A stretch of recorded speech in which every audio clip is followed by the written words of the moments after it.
Recording.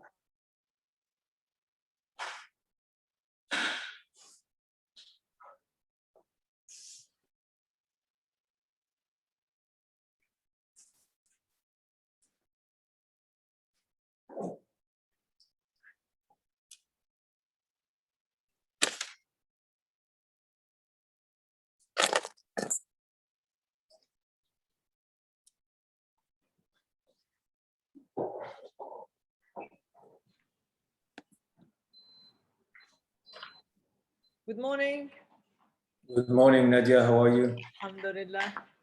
We're waiting for His Excellency to come in. He's due any second now. Okay. And we have already opened the waiting room, so people have joined. Morning, Mohamed. Good morning. Good morning, Nadia. Good morning, Khaled. How are you? Good morning, Mohamed. How are you? Good, good. How are you, Khaled? Good always to see you. Yes, I hope soon we'll all be able to see each other face to face, Inshallah. Hopefully. but instead of all these technological gimmicks. Exactly.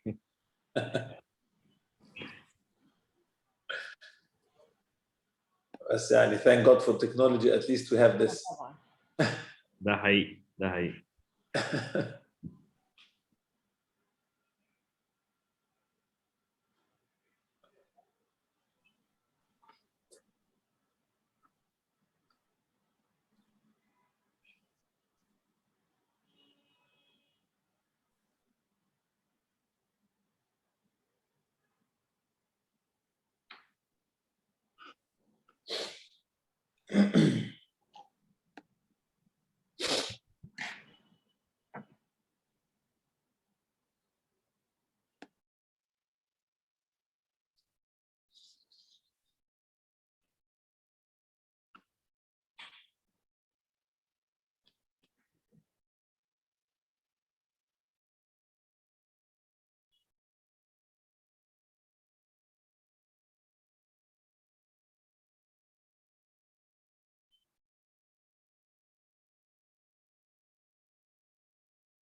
Good afternoon.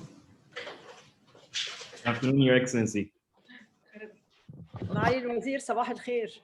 يا اهلا وسهلا. حضرتك. اسلمك يا فندم. اهلا نديها ازاي الصحه؟ الحمد لله. معالي الوزير وحشنا كتير والله. اهلا باشمهندس محمد، ازيك؟ لا حضرتك.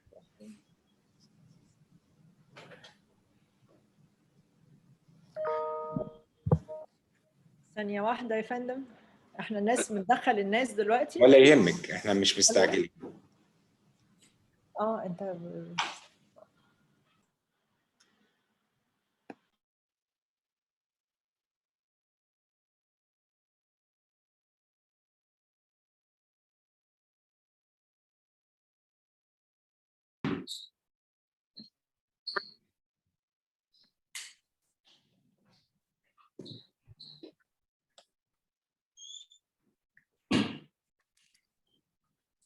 مساء الخير معالي الوزير. اهلا باشمهندس خالد، اهلا بيك. مساء النور، ازي الصحه يا فندم؟ الحمد لله، ازي حضرتك انت؟ اهلا بيك، الله يسلمك. معلش انا اسف، انا كنت قاعد منتظر حضرتك وبعدين مره واحده الشاشه عندي تك.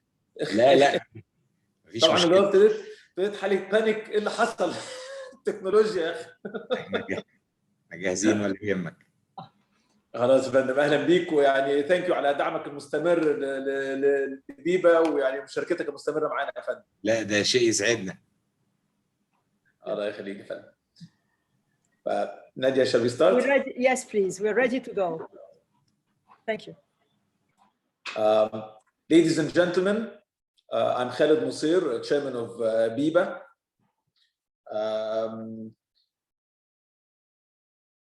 On behalf of myself and on behalf of BEBA, it is my pleasure to welcome you to this webinar, which we are organizing this year as we do every year with His Excellency Engineer Tarek El Molla, who's been an avid supporter of BEBA and a welcome guest with us.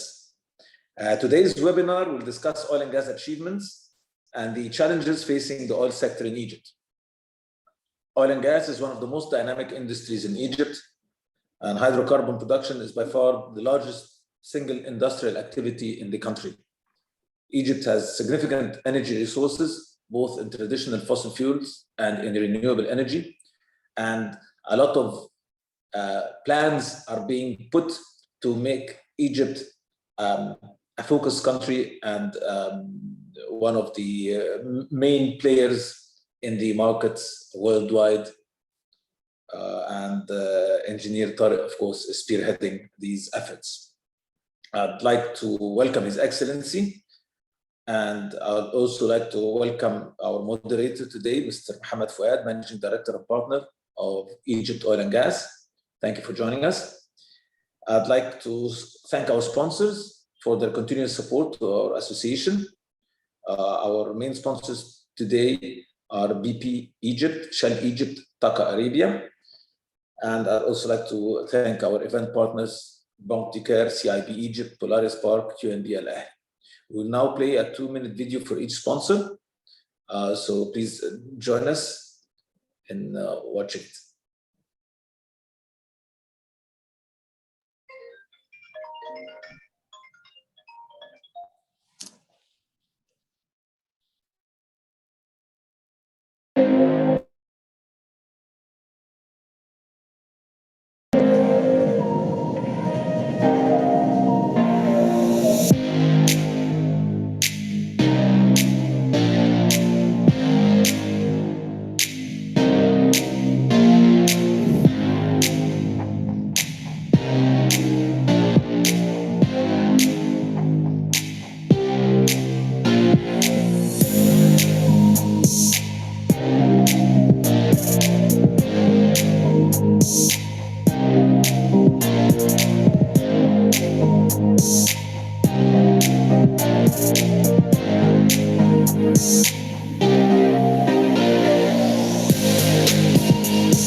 Shell is working to provide more and cleaner energy. Natural gas is the cleanest burning hydrocarbon. Every day we load around 2 cargoes of liquefied natural gas, with supply from 17 countries, for customers in 25 countries. We're growing an LNG network for ships and trucks, making it easier for fleet customers to make the switch. We run the world's largest gas-to-liquids plant in Qatar, producing high-quality products for everyday life. We're celebrating 25 years of our Bintulu GTL plant in Malaysia, where 98% of staff are nationals. We're growing our power business to meet the world's changing energy needs. As demand rises and emissions must fall. Natural gas plays a role in supporting the integration of variable renewable electricity generation. Shell is building on solid experience, trading power in over 20 countries and moving into new areas as we help customers manage their energy use. We're using technologies to enhance safety and efficiency, deploying robots to monitor pipes and equipment. We invested $922 million in 2017 in research and development, as we find more ways to power progress together.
Thank you. Without further ado, I'd like to give the floor to His Excellency Engineer Tarek El Molla to give us a few words. Your Excellency. Good afternoon, ladies and gentlemen. I have to start by thanking Engineer Khaled Nasser for having this important event and inviting me to address the audience and the guests. I would like also to thank Mohamed Fouad, has been always our, I will say, a marketing arm for the success stories that the oil and gas sector has done and has been helping in promoting this through several events. I would like to thank all the partners that are sponsoring this event this afternoon, and I have to say, and namely talk about BP and Shell and TAQA, and they are all strategic partners for the oil and gas sector in Egypt. I welcome all the colleagues and all the participants in today's event. Thank you, dear Engineer Khaled, once again, and I will take it from there, and I will share with you my few slides. It's not a long presentation, whereby I would talk about the oil and gas sector as well as the mining sector. And this is a file that we need to talk about always from now on. It is part of our reforms and part of our modernization, and is an important file in our agenda. And we are working hard to add the mining sector's contribution to the GDP as one of the pillars in the near future. Thank you for this introduction, and let me go and start my presentation. We have to always talk about the different aspects from where the oil and gas sector's success came, and we will cover in the presentation the economic reform and the comparative advantages for our industry for the investments, as well as the modernization programs to both the petroleum and mining sectors. Then we'll talk about the success stories in both of the activities, and then we'll talk about our efforts for the decarbonization activities.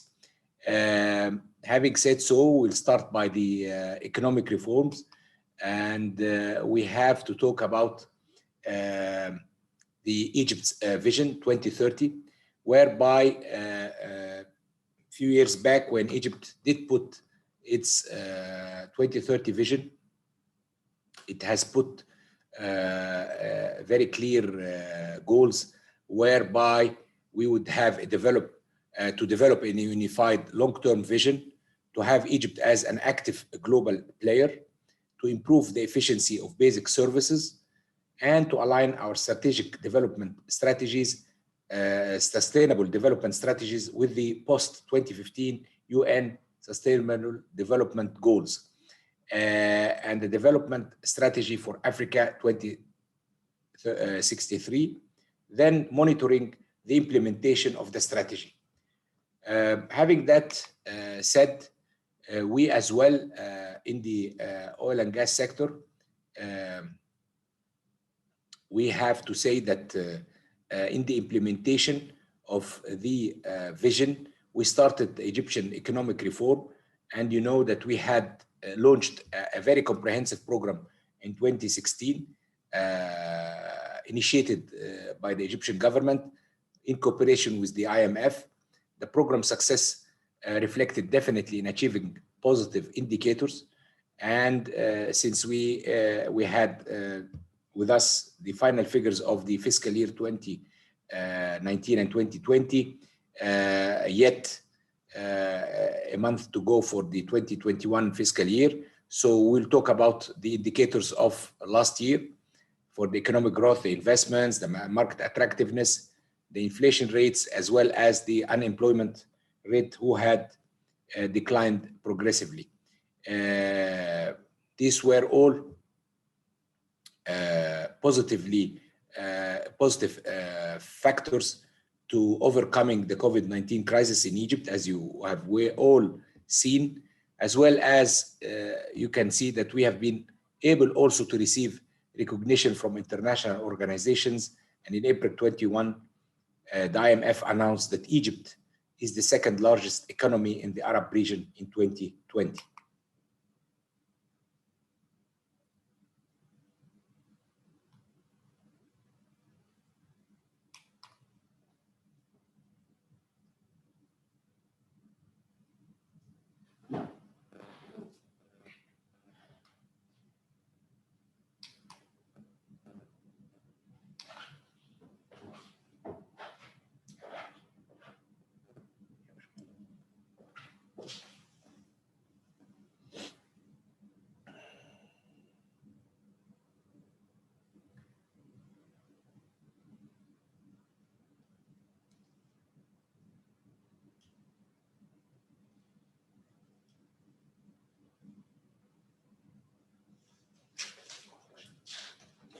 Please be patient. We're trying to flip the slide.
So when we talk about our comparative advantages for the oil and gas investment attraction, we definitely talk about how our investment climate is attractive. We talk about our strategic location, connecting resource-rich countries with major consumers, appealing natural gas reserves. As you know, in the Eastern Mediterranean, it is proven that we have big reserves of gas, attractive mineral geology with underexplored geological potential, long-standing history of oil and gas industry extending over a century, and perhaps one of the oldest companies in Egypt was Shell, highly competent human capital, world-class Egyptian petroleum sector companies, large domestic market for petroleum products. I mean, we have a big population with large consumption. When we talk about the modernization of the oil and gas and mining sector, we'll talk about our vision, and perhaps we spoke about it previously, no harm to repeat it. When we did put the vision all together in 2016, we said we are working to continuously unlock the sector's full value chain potential as a growth and a sustainable development engine for Egypt, to achieve financial sustainability, to become a leading regional oil and gas hub, and to be a role model for the future of modernized Egypt, while having our core values: safety, innovation, ethics, transparency, and efficiency. So this were set up back in 2016, and to develop and to implement this vision, we developed the important modernization program with 7 main folds. Part of them we talk about health elements, performance elements, and then enabler. When we talk about the health elements, we spoke about the upstream investment attraction programs, and we will see the achievements from where we were able to attract major upstream investments.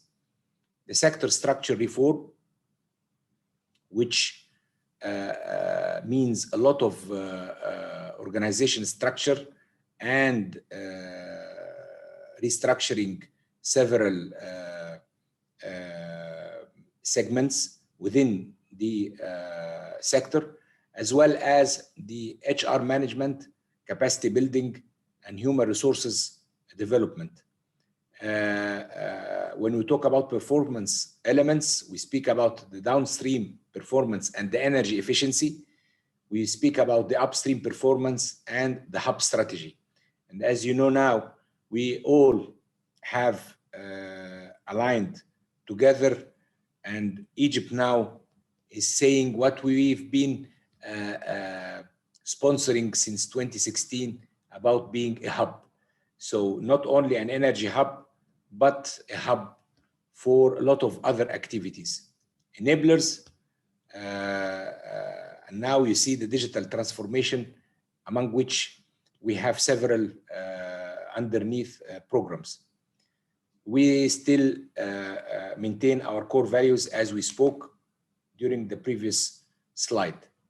When we talk about the strategic pillars, we're focusing on three main pillars: the energy security. So why we talk about energy security? Because what happened before 2015 will not be repeated again, and we will never, inshallah, get back to this bad times of blackouts, of queues on service stations for fueling, or queues for LPG bottles. Never, never again, inshallah. So shortages of supply of product, shortages of electricity. Half of our factories and industry were off because they didn't receive gas, they didn't receive electricity. It was bad days and bad times between 2011 and 2015. So that's why when we speak about our strategy, we speak about the energy security. And a lot of efforts has been done underneath, which is boosting the energy supply, whether through new explorations and discoveries, or expanding the production, increasing the production, diversifying the energy supply, whether through the energy mix or through connecting Egypt to other sources, as well as putting strategic arms for us in order to enable Egypt for immediate alternative supplies. Meanwhile, managing the energy demand, and this is part of the subsidy reform, where we were able to correct the pricing. I wouldn't say reduce subsidies, rather than saying and correctly saying, correcting the pricing structure of the petroleum products, whereby a price would reflect its cost.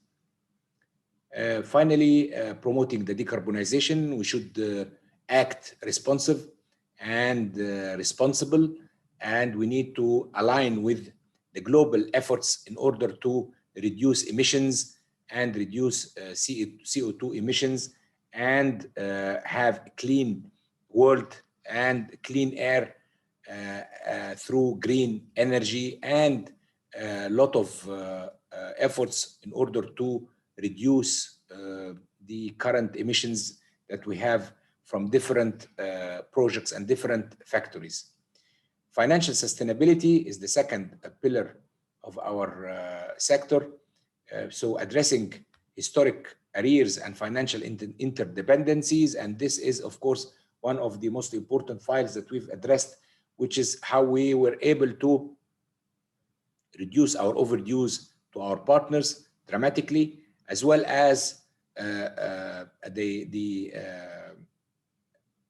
government interdependencies between different authorities and different ministries, like our ministry together with the Ministry of Electricity, our ministry together with the transportation, railways, Egypt Air, aviation, meaning, and other government entities, Ministry of Finance, and how we would be able to allocate costs and allocate expenses, allocate revenues, and allocate the adequate ways of accounting between these intergovernment entities that had led into big problems in cash flows. Reform energy subsidies, and you have seen this clearly in both electricity as well as petroleum products. Meanwhile, maximizing the value added from oil and gas, and this is through industrialization, expanding on petrochemical, expanding on natural gas connection to households, replacing the LPG bottles to connect more households and more industry, more factories with natural gas, meanwhile expanding on CNG, which is compressed natural gas, as a fuel for vehicles rather than depending only on gasoline or diesel. Third pillar was the sector governance. And of course, when we talk about the governance, we talk about the organization structure. And this is happening through and across the organization. Capitalize on the sector human capital and attractive investment climate. And these are how we are addressing the governance. When we talk now about mining sector, historically, we saw that our mining sector is just contributing by less than 0.5% to the GDP, while we believe that Egypt has more wealth and resource for mineral and mining that we could expand on and capitalize and improve. Therefore, an ambitious modernization program was initiated 3 years back, and we worked through different programs in order to make sure that we transform mining sector from a very niche and very small contributor to the GDP to a successful sector. Likewise, oil and gas. We, of course, took, as usual, a very scientific approach through contracting with an important international consulting firm, which was Wood Mackenzie, to help us delivering a meaningful strategy. So we tackled the regulatory reform, and we were able to change the mining law in 2019, and together with its executive regulations. We also addressed the fiscal reform, which is the fiscal regime for mining, especially when we talk about international investors, whom the ideal fiscal regime for mining is royalty and tax, rather than the current production sharing model that we are applying, like the oil and gas. So we did change it to royalty and tax. Licensing reform, we had a lengthy licensing process, which we are continuously improving now to meet the expectations of the investors, where time is of an essence, and a governance reform. And this is part also of restructuring and segregation duties in order not to have conflicting interest. Meanwhile, we are developing currently a mining strategy for minerals and ores. So each and every mineral and ore, we are busy now to develop its own strategy. So we take it from the mine till the end user. So with all what it needs as a value chain. Meanwhile, we are currently having an important program for developing the capacity of our human resources, our employees and our staff at the Egyptian Mineral Resources Authority, EMRA, in order to enable them to be competitive and to accommodate the continuous needs of the expected international investors as well. When we talk about the success stories, we have summarized these slides in some of the important key achievements, like signing 98 petroleum agreements. And these agreements are not just between the two parties, which is the EGPC, EGAS, let me say, and from the other side, the international partner. Not only that, but it goes through an important process of official and formal approvals from the State Council, the Cabinet of Ministers, and then the Parliament. This is a lengthy process, but it is an important process whereby you strengthen the agreement between your partner and the government through its state corporation. Hence, you give the confidence and the trust of the foreign investor in order to allow him to invest in this sector. So the idea and the reason why I'm saying that it is a lengthy process, in spite of that, we've been able to sign, to fulfill and to complete 98 concession agreement, which is a record, because this number has not been achieved ever before. And it reflects really the confidence and the trust of the investors.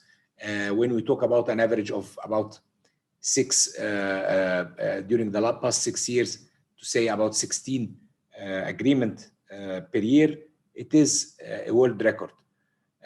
We, as you know, we have achieved self-sufficiency in gas, and we have resumed our exports since 2018, which is something that we were lacking since 2011, 2012. We had achieved a lot of good other projects, whether into petrochemical, whether in the capacity building programs, connecting natural gas to more than 6 million households over the last 6 years. Can you imagine that the numbers are now about 12 million households connected to natural gas since this program was launched back in 1981. So can you imagine, we are talking about 40 years. We have done about 50% only in 60 years, while the first 50% were connected over 34 years. So it is really an important achievement. And this has not been done because only we wanted to do this, but this was because there was a decision to make it happen. And to make it happen, this means that we needed to think on how to facilitate this to be implemented on ground. So part of it is to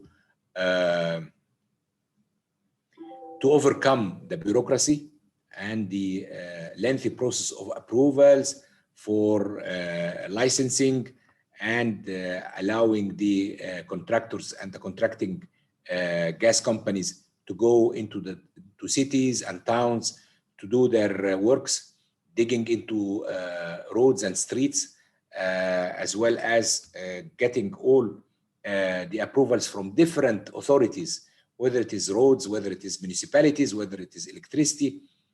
You cannot imagine the number of official government authorities that needs to give approvals for any project that is passing through towns and cities and streets and roads.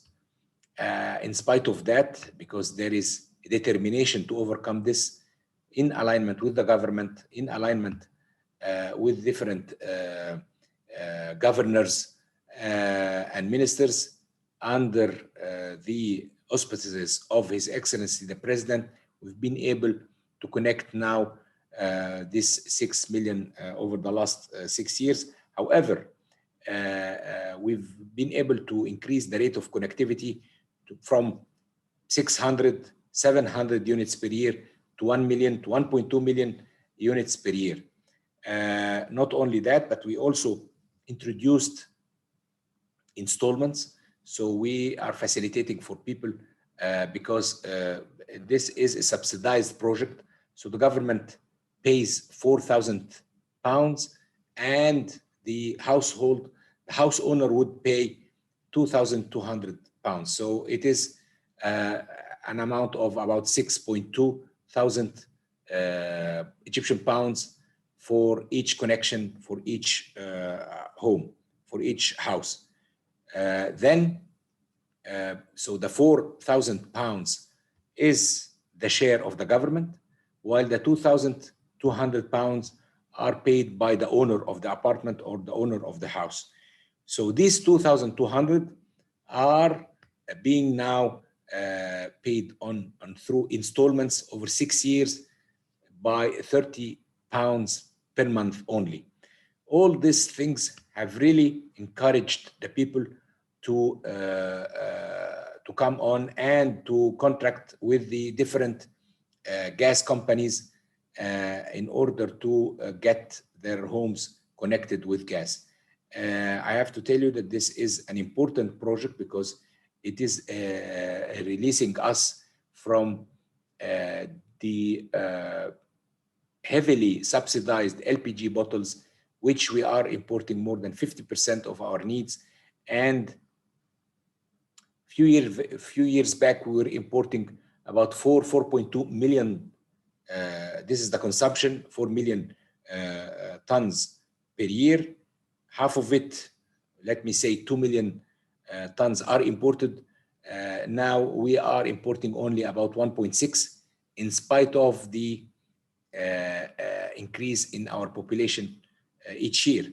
So in spite of the increase of the population, so the consumption should increase, but we are decreasing the consumption while population is increasing, and we are also increasing the number of units converted to natural gas.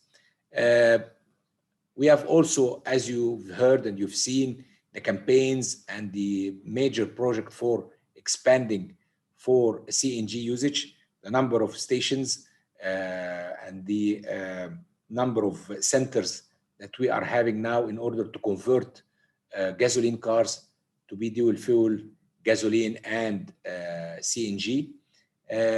We are working hard for transforming Egypt into an energy hub, and you have seen also very important successful steps for achieving this, not only technically by having our LNG plants operating once again, connecting our pipelines to neighboring countries to export and to import, and this is already happening.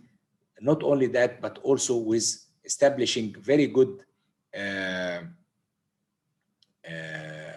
political and technical connections with the EU Energy Commissioning, as well as the USA Department of Energy as well. And it has been crowned by the inception and the creation of the East Mediterranean Gas Forum.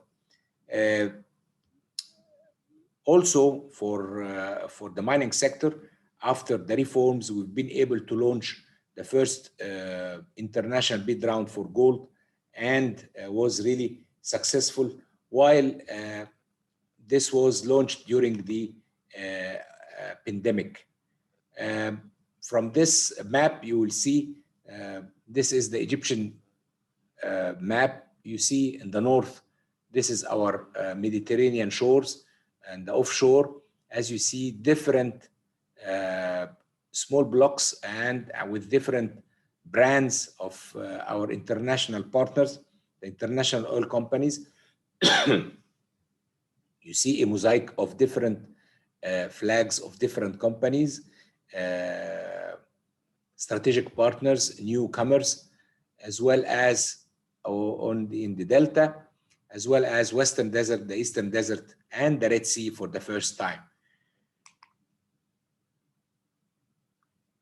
We've been able to achieve the self-sufficiency of natural gas by investing about $28 billion over the last 6 years, and has given us a big growth from a declining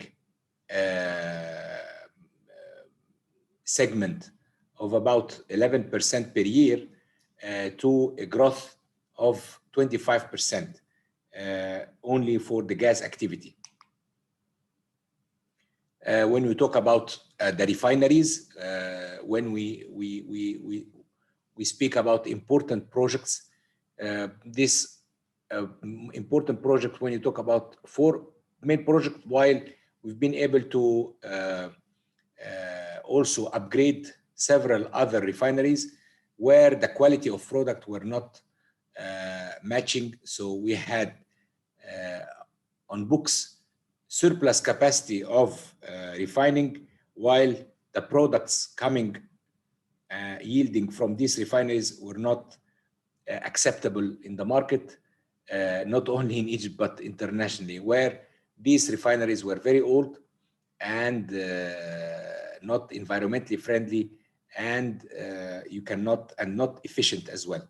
So therefore, we've been able to address our refining problems, identifying the needs to close the gap to reach the self-sufficiency of our products needs, gasoline and diesel, by 2023.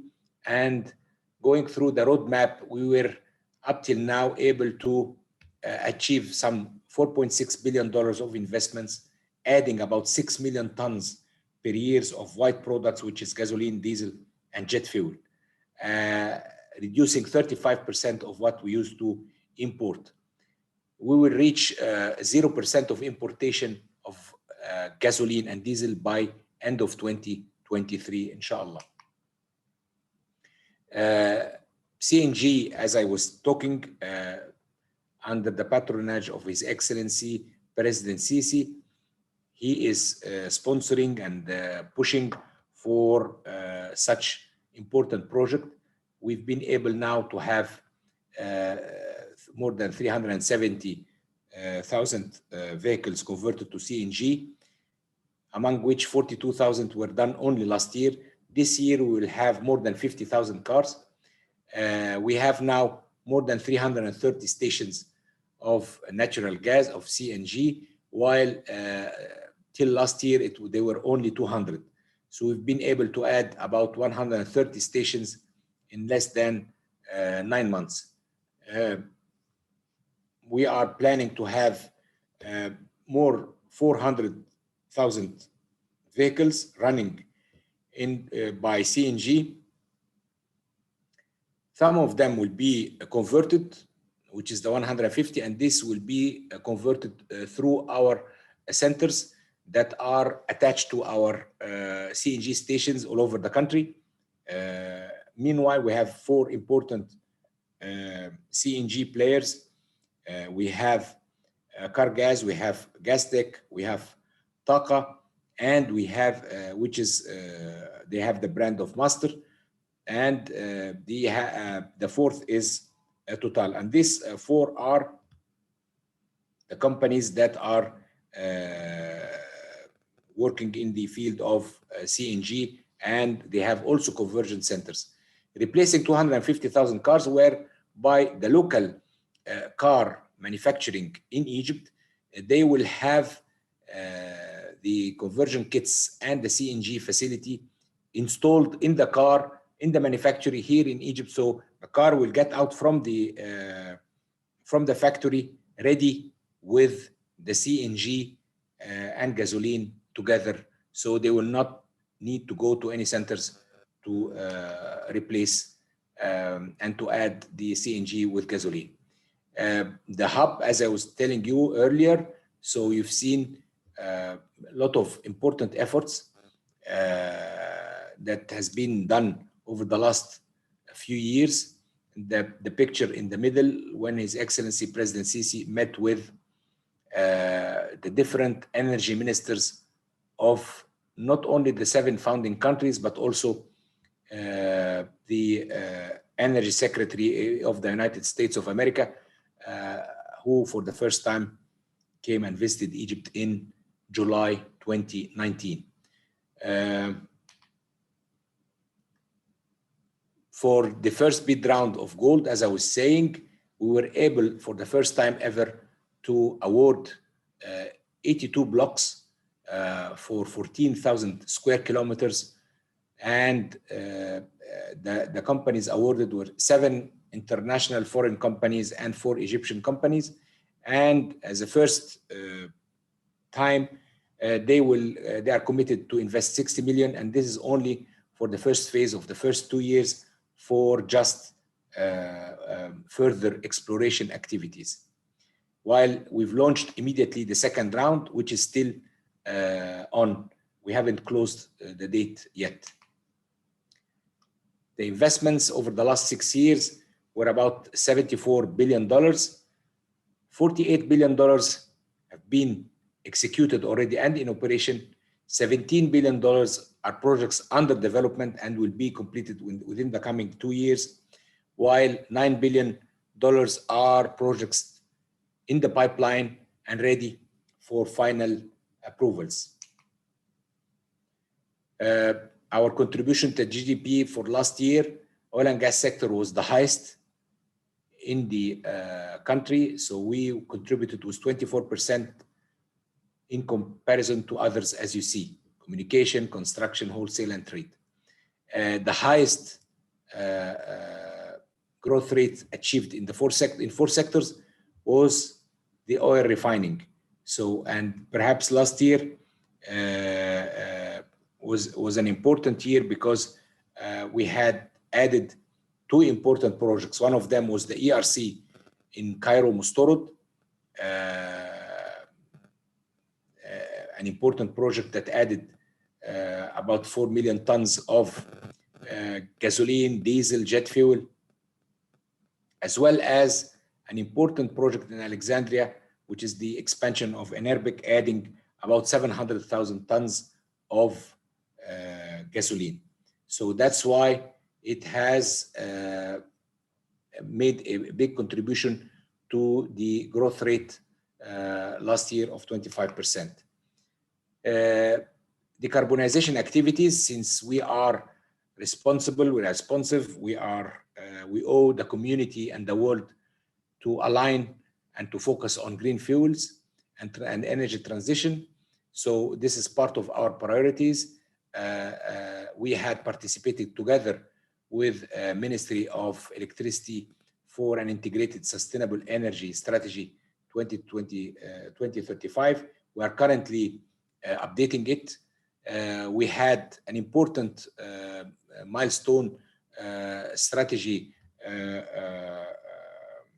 memorandums that we've signed with the EU Commission as well as the US Department of Energy, among which we had important sectors for decarbonization in the cooperation with both the EU and the US, enhancing institutional and setup for managing petroleum sector energy efficiency. We have units of energy efficiency in each of our corporations and each of our companies. We have also joined the World Bank Initiative for Zero Routine Flaring. Also, part of our responsibility together with Ministry of Electricity that we are now developing the national hydrogen strategy. We also started with different initiatives with different European companies to develop some hydrogen project, whether green hydrogen or other kind of hydrogen, whether it is gray or blue. As well as we took the advantage of having our EMGF ministerial meeting last time in March to put on our agenda 2 primary initiatives for decarbonization, one of which was the natural gas decarbonization of the Eastern Mediterranean region, as well as using LNG for the vessels as fuel. And now we are working with different international entities in order to work on different funds and developing different projects for that. Important final slides here to talk about how we were able to address and we walk the talk. When we talk about our gas, natural gas is our choice of energy for the transition period. We mean it because when you see in the year 2000, we were consuming only 14 million tons of gas. Now, let me say in 2020, this has tripled. Now we are 45,000 tons of gas. Meanwhile, it represents 62% of the fossil fuel consumption, while back in the year 2000, it was only representing 38%. When we talk about how it is divided between the petroleum products and the natural gas, so you can see easily that our total consumption is about 72 million tons per year, while the petroleum products is about half of the natural gas consumption, while when you see back 5 years only ago, the petroleum products were more than the natural gas consumption. So this means an important shift, an important change, adopting our strategy perfectly with steady steps. And you can see this clearly through this pie with different elements of consuming segments. Back when we talk about early 40 years ago, we had 2 million tons of consumption of gas. Now, when we talk about this year, 45 million tons of gas consumption, 3% in the 20 years ago were only consumed for households and vehicles. This 3% now is increased to 6% for household and vehicles. And when you talk about 6% of 45 million tons, we talk about 2.7 million tons, while this was less than 0.5% back 20 years ago of the 14 million tons. That means that not only quantity, but quality of segments that has improved. I'm very confident that we are progressing in the right direction. That's why the government's effort is to fully utilize and get benefit out of the natural gas, not only as a natural gas is a wealth within Egypt, but even if we talk about trading, we talk about import, we talk about export, we talk about added value, the value chain of this natural gas is still much cheaper than natural normal fossil fuels like gasoline and diesel. If we compare the million BTU of natural gas to million BTU of diesel or gasoline. So having said so, as I say, we are very consistent in transitioning to a cleaner fuel and optimizing our natural resources in Egypt. I'll take this slide as my last one. I would like to thank you. I'm sorry I took it a longer presentation, but I think that I needed to explain thoroughly what was the strategy and what is our plans and what were the achievements. Thank you very much.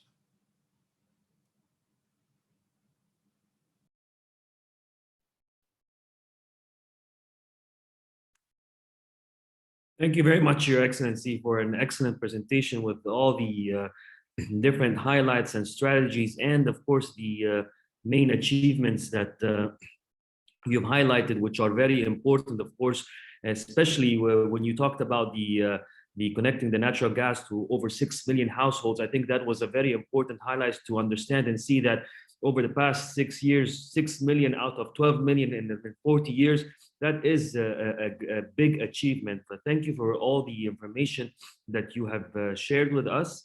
And we have a couple of questions that are very important that we would also like to share with you, if you would allow me. And taking from your presentation, you did mention that there was an uphill battle in the oil industry due to COVID-19. However, Egypt seemed to emerge victorious despite the difficulties.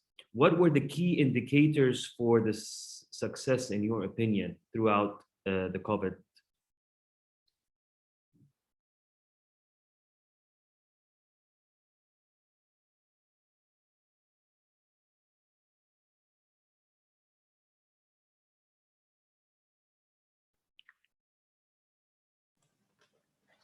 Thank you, Mohammed, for the question. And I have to tell you that definitely COVID-19 was not a local crisis. It was an international crisis, and definitely one of the most important industries that were affected was oil and gas globally. Definitely tourism, as we all know, but also the oil and gas sector. And we have seen last year different phenomena where, I mean, the barrel of oil went negative in one of the days in the US. So it was a crisis by all means, and there were some oversupplies at a certain point. Vessels were carrying cargoes as storage floating vessels. They didn't know what to do with this oil. This had, of course, reflected on the oil and gas companies and to their plans. And accordingly, we have seen even a lot of companies that had bankrupt and others has slowed down and so forth. Definitely, a part of that has affected us as well. And in spite of that, we've been able to, let me say, embrace all this and to accommodate the challenge. And we actually reacted very proactively, and we did not waste the time waiting for the reaction to happen. We were very proactive, and we really acted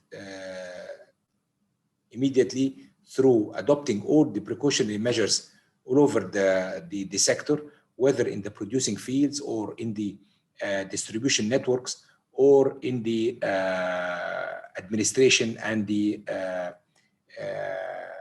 back office support services. This is from one side in order not to interrupt any of the operations. And actually, we had not had any interruption whatsoever to any operation. At the same time, we addressed and we took advantages of the instability and the volatility of the market last year. And we adopted for the first time important marketing strategy where we applied some hedging mechanism. Hedging mechanism for the products that we import, and among which was importantly the LPG, butagaz, that we normally import. So we did contract for, let me say, for the winter at that, the last winter, which was October, November, December, we contracted for hedged LPG quantities, as well as, more importantly, was the crude oil imports, because our oil production, and as we said, we are still importing products. Therefore, we are still not able to have a self-sufficiency in crude. So we are importing some crude. So we did also have some hedged crude cargoes. I want to tell you that all these together, we've been able to save now when we speak about the savings that we have managed more than $120 million over the last few months, having this proactive ideas and acting responsibly as an active segment of the government. This is from one side. From the other side, we started really to talk with our partners, among which perhaps they are present here in this event this afternoon, to talk about how we could reduce our costs and how we could review together some of the chronic terms, whereby we could, within the challenging times, make the economics valid for both of us in order to ensure that they continue drilling, they continue exploring, and continue producing. And we've been able to have successful agreements in order to make sure that once this pandemic is over, we are back with aggressive plans with and ambitions to reach new targets. And this is actually what is happening, as we see now with the let me say vaccination process taking care over not only in Egypt but globally everywhere. Measures of recovery has been taken now everywhere. So we've seen also the recovery of oil and gas prices. The barrel now is more than $71, $72 a barrel for as Brent prices. We've seen some of the LNG cargoes reaching $9 per million BTU and more. So this is a healthy condition whereby the actions that we and the agreement that we've made with our partners over the last few months has enabled us to quickly now implement the plans. We've seen now more drilling rigs coming back, more plans of workovers are there, resumption of exploration works and exploration drilling campaigns. We've launched even our latest bid round, and this bid round we've been using our new Egypt Upstream Gateway, and perhaps we had a session talking about our gateway, which is a digital implementation and digital tool for marketing our geological opportunities in the offshore and in the onshore as well. So with this launch of our bid round a few months back, to ensure that we are always active, same as what we did for the gold bid round. It was launched during the pandemic as well. Meanwhile, during this period, we've been able to sign about 27 concessions agreements among the 98 that I spoke to you about. We've been able to sign over the last 1.5 years 27 concessions out of the 98. So that means that we were on 71 concessions till January 2020. As of March 2020 till now, we've been able to sign 27 concessions. So we did not stop any activity or any progress into our relationship with our partners, because we are telling them, and this is the message that we are sending out, that we are ready, we are welcoming, we are taking all our precautionary measures towards COVID-19. Meanwhile, our operations, our activities, our investments are not interrupted, and we are always ready for that. Thank you, Mohammed. I hope I was able to answer your question. Actually, you answered lots of the questions that just came in, so thank you for doing that. You saved us a lot of time. But continuing on the point you just mentioned, the last part where you signing over 27, I think, agreements. You said only in last year.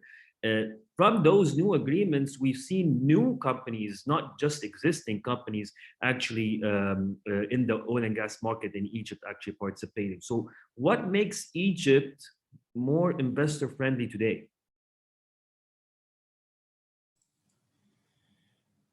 Well, from my presentation, when I started, I will always start by saying that we have some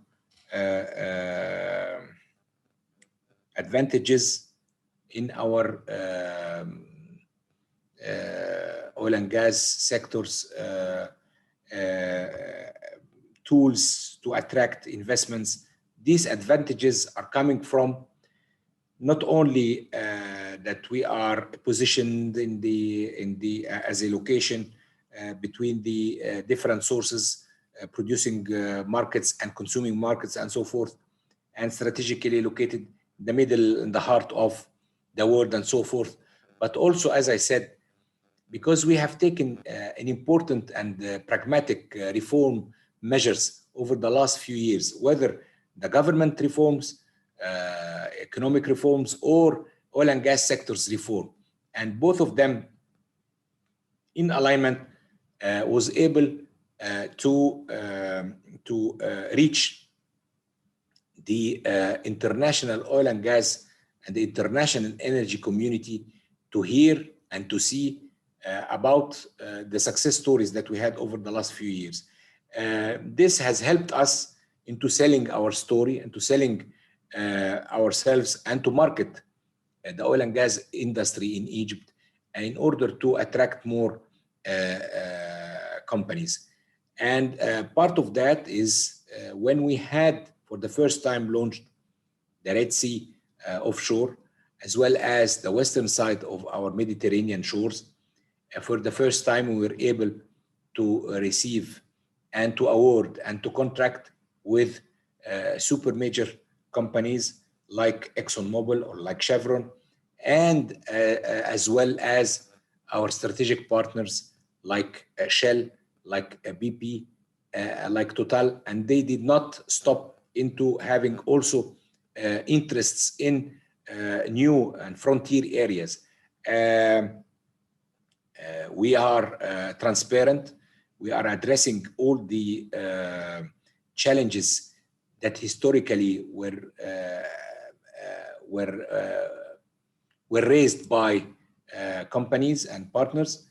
So now the culture, the mindsets have really changed into more attractive environment. Last was how we, not only politically, but also technically and realistically, pragmatically, we've been able to position ourselves as an important player in the Eastern Mediterranean. And I don't need to demonstrate and to give you the clue where not only that we've initiated the East Mediterranean Gas Forum, but not only that, in appreciation to our initiative also, the location of the East Mediterranean Gas Forum is Cairo. And we've been able to have different countries as founders. We are 7 founding countries, but not only that, to the extent that we've been able to attract superpowers like the United States of America to have an observership position, as well as another superpower like France to be a member. So having these 2 countries with us, that would reflect not only the importance of the forum, but no, the importance of the idea of the forum, of the position of the East Mediterranean and of Egypt itself, because it is our initiative, and this forum is based in Cairo. Meanwhile, we've been able to attract also important international institutes and organizations like the World Bank, like the EU, and and a list of other important international organizations and financial institutes that would like to join on observership position. So I think that being pragmatic, the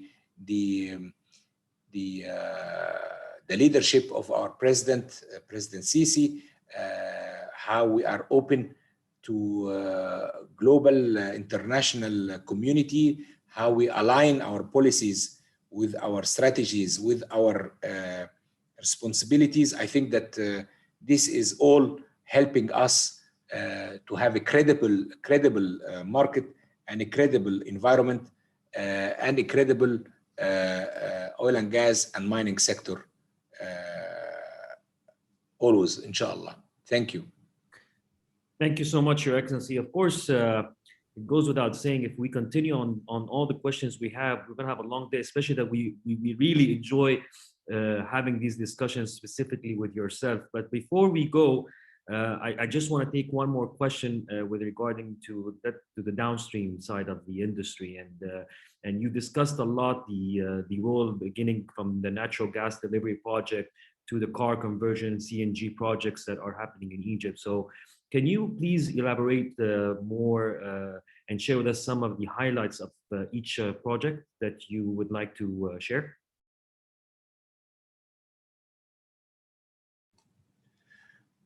Well, let me talk about the CNG, and this is an important project, as we mentioned and as shown in the slides. CNG is an important, environmentally friendly, cheaper fuel, will be served everywhere. I really want to tell you that we've received a mandate from His Excellency the President to reach 1,000 CNG stations, and in few months.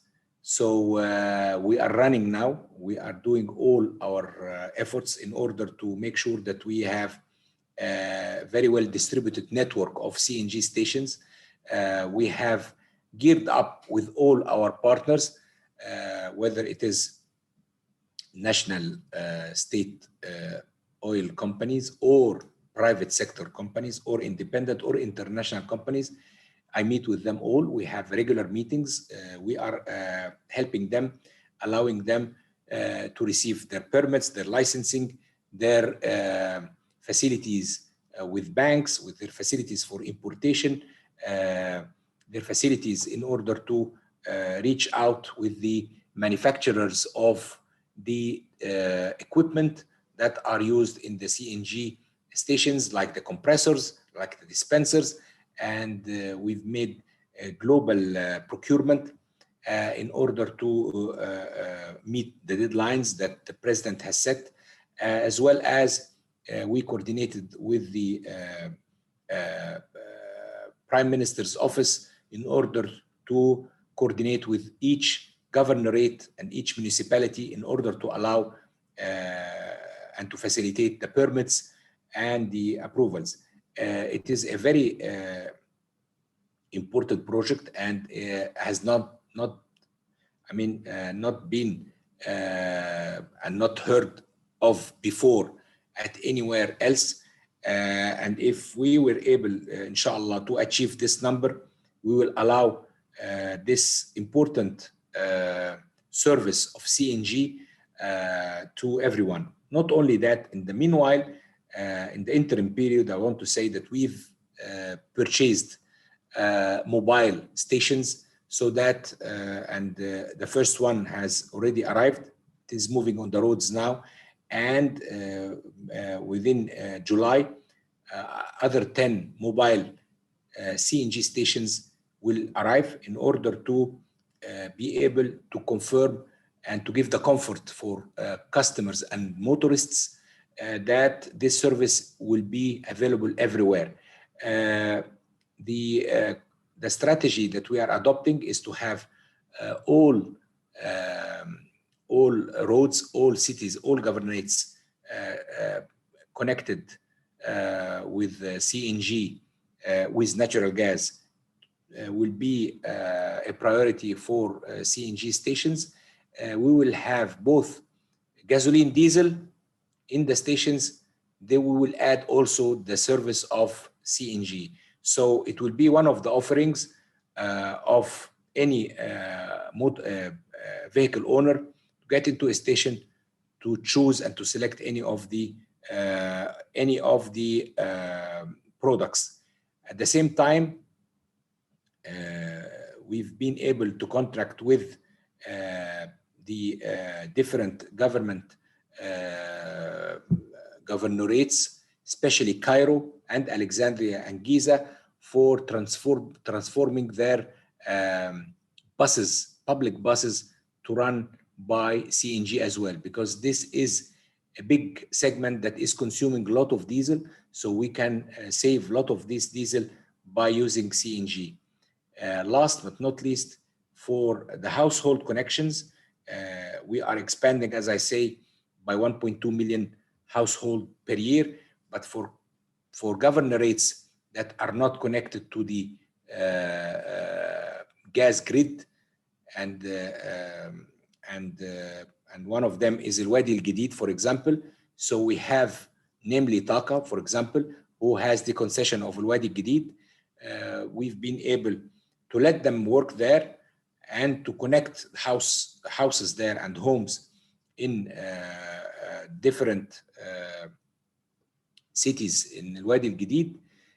Meanwhile, we'll use the what we call a virtual pipeline. Virtual pipeline will be this big trucks that will ship the natural gas into a big tanker that will ship it from a loading point where they can load the natural gas through compressed gas, and will ship it to the Al-Wadi Al-Jadid governorate, whereby it will be then pumped into the network. So we have now overcome all the technical problems, and this is thanks to technology, where we are now buying the technology and adopting them in order to fit our market. So we will not only and we start not only connect with cities for household, but also for industry. So now we have in Sinai a place called Abu Znema, for example, and this is an industrial identified zone growth. So we already started to ship there as well natural gas to this industrial important place, and some other touristic towns and hotels in the Red Sea, south of Hurghada also. Rather than using diesel, we ship for them also, as I say, through what we call virtual pipeline, which is the big tankers of CNG.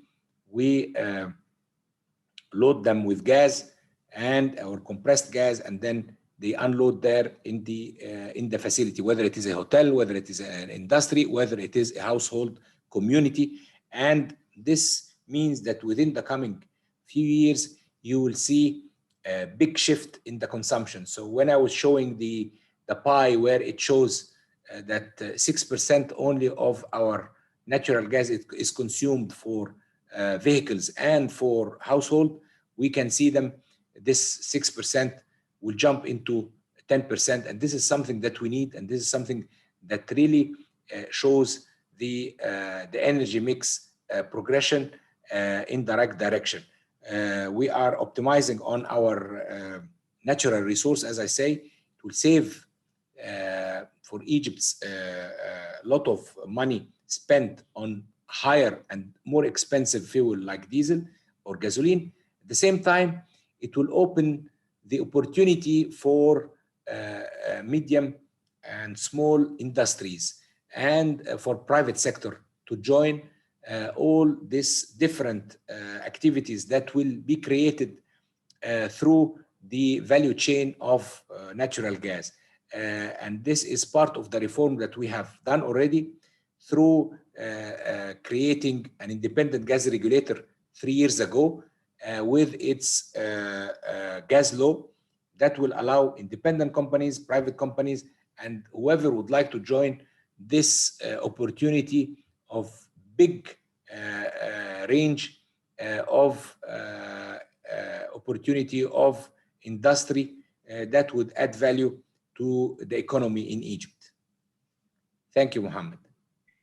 Your Excellency, thank you so much. As if you were reading my mind and answering the questions very fast. Thank you so much. And before thanking you for your valuable participation today, I have to also thank you for overcoming all the challenges in the past years and reaching those success stories that we have seen in today's presentation. So I'm sure all these stories that we've seen today, you faced lots of challenges that to overcome them. So thank you for your leadership in the industry, and it's always an honor to moderate you. Thank you so much.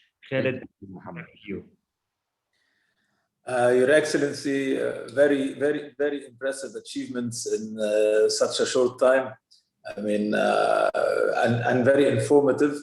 Also to see the numbers and the contribution and where we're going. I'm sure this was very informative for all the participants. And we thank you again for your time and your participation with us here. And we hope to have you on other BEBA events very soon. Thank you and have a great day. Thank you, Engineer Khaled. Thank you, Engineer Mohamed. Thank you, everyone. Thank you. Thank you, Ms. Nadia. Thank you. Thank you, sir. Thank you. Thank you. Thank you. Thank you for this lovely event. Thank you very much. I thank you all. Thank you. Bye. Bye.